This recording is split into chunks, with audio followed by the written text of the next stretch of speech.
We're on with Commissioner Nate Symington of the FCC, and he's walking us through the complex ways in which PBS and NPR actually funded. People think they get direct government funding. That's not how it works.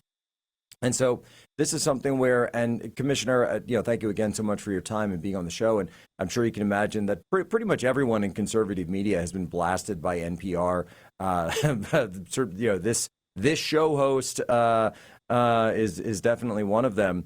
But we've got an email in here from Dan in Rochester, and I want to read it. He says, Poso, I love Commissioner Symington on the show, but I don't understand how woke programming sneaks into the news and sneaks onto my kids' TV.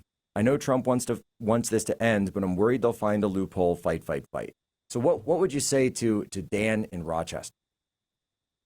Well, first of all, is that Rochester, New York, Rochester, Minnesota? I ask because I got married in Rochester, New York. Got a lot of fond memories of that place. I will have to double check. On here it just says Rochester.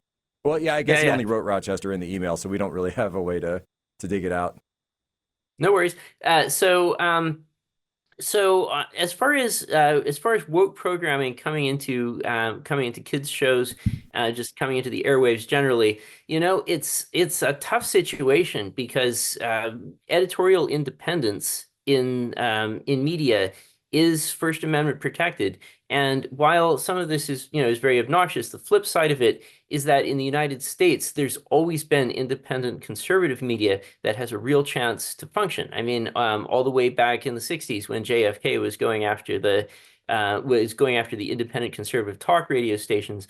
In many ways, the idea of having forced media balance is something that we've experimented with, and we've been burned by it. So under President Reagan, his FCC chair, Mark Fowler, managed to finally get rid of the so-called fairness doctrine in, I believe, 87. And that had been a thorn in the side of conservative media for a long time because the balance requirement that it contained tended to be used in a one-sided fashion. That is, it would be what we would consider a liberal point of view that was laundered as more of a neutral point of view, and then conservatives were forced to allow right of response, etc., from the liberal side, leading to overall an unbalanced media environment under the cover of a regulatory fairness requirement.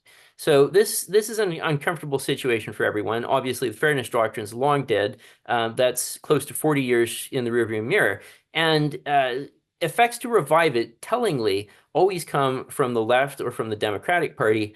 And so, that tells you what the legacy is and what it was like when we tried to mandate it. It's not conservative media that wants to have a balance requirement brought back. So where does that put a responsible father trying to deal with the question of woke content in children's media? I guess I would say that is why it's important to turn, if that's your choice, to a conservative media ecosystem. And it raises larger questions. Why is it that it's been so much easier to make a career in liberal media or in media containing a liberal point of view or liberal message? It's larger questions of cultural orientation ultimately that have left the liberal point of view as the default point of view that is editorial independence protected. So I guess my short answer is I think conservative media is in a healthier place than it's been before. But if you feel that the mainstream media is giving your children messages that are inappropriate, then it's very hard for the government to step in within the constraints of the Constitution, which we welcome. But it's very hard for the government to step in and force balance. Speaking of constraints on radio and TV, we do have one of those coming up with another quick break. But that being said, for those stations with licenses, perhaps there's some funding questions that can be done there as President Trump is talking about. We're right back here. Jack Posobiec, quick break.